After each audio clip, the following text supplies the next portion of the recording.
Hi పిల్లలు, ఈరోజు మన సిరీస్లో ఈజీగా క్విక్గా అయిపోయే వంకాయ కర్రీ. దీనికోసం కుదిరితే నల్ల వంకాయలను తీసుకోండి. నేను మార్కెట్ మొత్తం తిరిగాను కానీ నాకు దొరకలేదు. వంకాయకి ఇలా 2 ఘాట్లు పెట్టుకొని ఒక కడాయిలో 3 స్పూన్ల పల్లీలు వేసుకొని వేయించుకోవాలి దోరగా. అవి కొంచెం వేగినాక ఒక దాల్చిన చెక్క, ఒక యాలక్కాయ, ఒక 4 లవంగం మొగ్గలు, ఒక 4 ఎండుమిరపకాయలు, ఒక హాఫ్ టీ స్పూన్ గసగసాలు, ఒక స్పూన్ ధనియాలు, ఒక స్పూన్ జీలకర్ర వేసుకోవాలి. అలాగే కొంచెం ఎండు కొబ్బరి కూడా వేసుకొని దోరగా వేయించుకోవాలి. ఈ కొలతలన్నీ కూడా పావు వంకాయలకే చెప్తున్నాను. ఇప్పుడు వేయించుకున్నవన్నీ కూడా ఒక మిక్సీ జార్లో వేసుకోవాలి.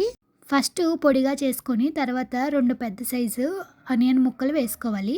అలాగే కొంచెం కారం, రుచికి తగ్గట్టుగా సాల్ట్ యాడ్ చేసేసుకొని మళ్ళీ మిక్సీ పట్టుకోవాలి. అలాగే కొంచెం చింతపండు, కొత్తిమీర యాడ్ చేసుకొని మళ్ళీ మిక్సీ పట్టుకోవాలి.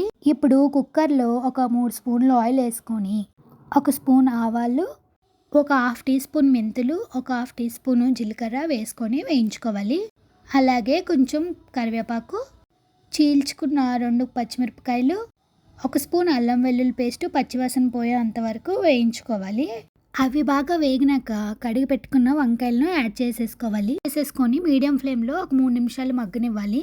మగ్గిన తర్వాత రెడీ చేసి పెట్టుకున్న పేస్ట్ను యాడ్ చేసేసుకోండి. పేస్ట్ను యాడ్ చేసిన తర్వాత ముక్కలకు అన్నిటికీ అంటే విధంగా కలుపుకోవాలి. ఒక 5 నిమిషాలు మూత పెట్టి మగ్గనివ్వాలి. మగ్గిన తర్వాత నేనైతే 1 గ్లాసున్నర వాటర్ యాడ్ చేశాను పావు వంకాయలకి. యాడ్ చేసేసినాక ఈ టైంలో మనం సాల్ట్ని అడ్జస్ట్ చేసుకోవాలి. అడ్జస్ట్ చేసుకున్న తర్వాత మీడియం ఫ్లేమ్ మీద ఒక 2 విజిల్స్ వచ్చే వరకు ఉడికించుకోవాలి.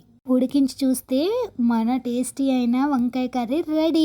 రైస్ లోకైనా రోటీలోకైనా పర్ఫెక్ట్. తెలుసు కదా మన page stories with Bhoomi, follow కొట్టేయండి ఫ్రెండ్స్.